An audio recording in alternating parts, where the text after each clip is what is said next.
Jaz sem recimo uvečevalec, če je Nadja akustično glasbilo, jaz zelo dobro zašterkar porihtam, tako da sem pa takoj v prvi uri že se zastrahotno navdušil nad enim konceptom, tako da je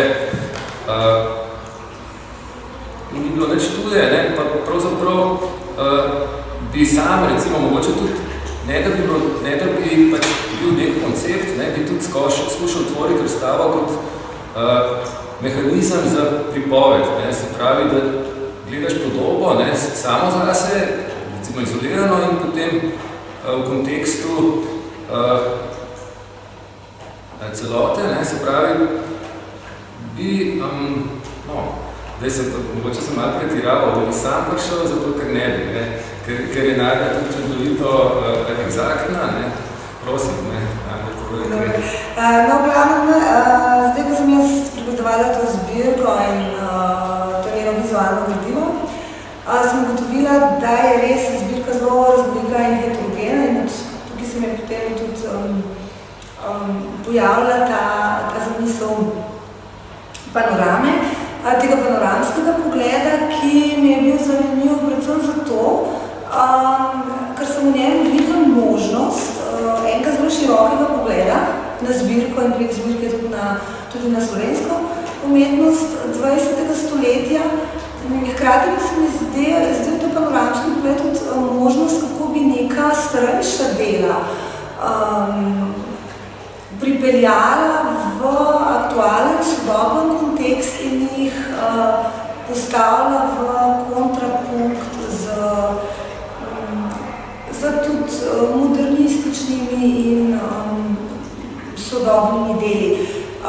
Predvsem pa je ta panoramski vidik se mi zdel zanimiv, ker je seveda ponudil to možnost, da mi lahko zelo raznolike podobe naenkrat vidimo istočasno, da jih vidimo vzporedno na isti ravnini, da lahko na ta način spostavimo mrežo nekih transčasovnih povezav in nekih popolnoma novih relacij med podobami, ki so lahko celo diametralno nasprotne, ki so kontrastne.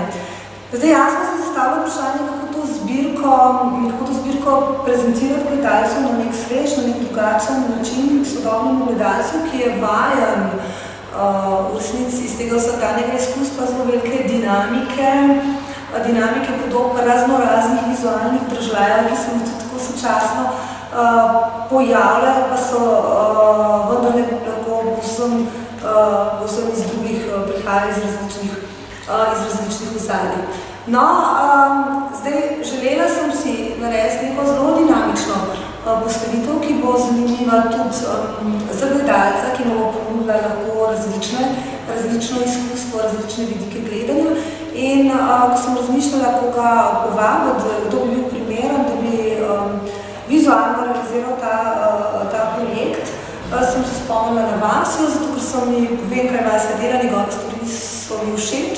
In moram reči, da sem tudi zelo navdušena, ker sem videla, da je Vasja popolnoma dojel, kaj hočem. In je v bistvu ta moj koncept vizualno zelo uspešno dopolnil. Skratka, mislim, da je bilo najbolj sodelovanje res superno. Pravi podobno, kot je recimo vzpostavljanje elementov na relaciji dveh del, nastopa tudi na makroravni, so postavljanje različnih ambientov pa sklopov. Tudi razstava je tako zasnovana, da pravzaprav ni predvidljiva.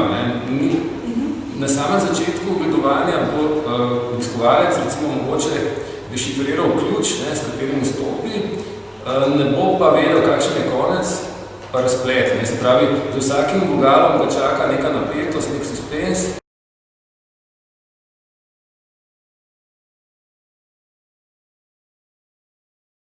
Zame, če začnem, je bil ta vstop v zbirko seveda precej nov.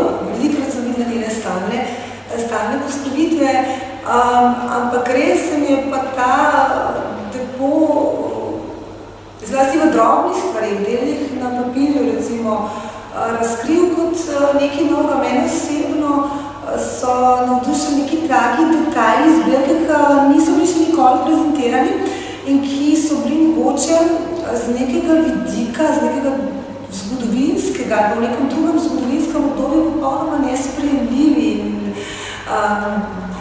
jih niso mogoče podcenjeni, niso zadostovali nekim, ne vem, umetniškim standardom, danes v sodobnem kontekstu pa dobijo lahko popolnoma svež in drug pogled. Tako da so fragmenti taki na razstavi, no mene je čisto navdušil tista dva zajca od Šušnerja, to je en tak detalj, ki se mi zdi tako igriv in prisrčen. Pa tudi cikl grafik, lesorezov, ilustracij in linorezov od Franja Goloba. Me je pa seveda presenetila tudi nekaj, ta ogromna donacija, skoraj 100 del v zbirki Antona Novaka, ki ga pa tudi še nikoli nisem srečala na razstavi stalne zbirke. No, tako da je kar nekaj takih fragmentov, ki so me zelo pritegnili. Jaz se zelo strinjam z Nadjo, se pravi tisti avtori, ki so se dobro postarali, pa potem predvsem to, da pravzaprav je privilegij, če delaš na taki razstavi da se zelo, da pestuješ recimo toliko del, s tolikšno koncentracijo, toliko časa jih pač pestuješ v glavi in si dosti bolj intenzivno stikom, kot če si samo sprehodiš v teh kulturnih različnih prostorih različnih zbirk.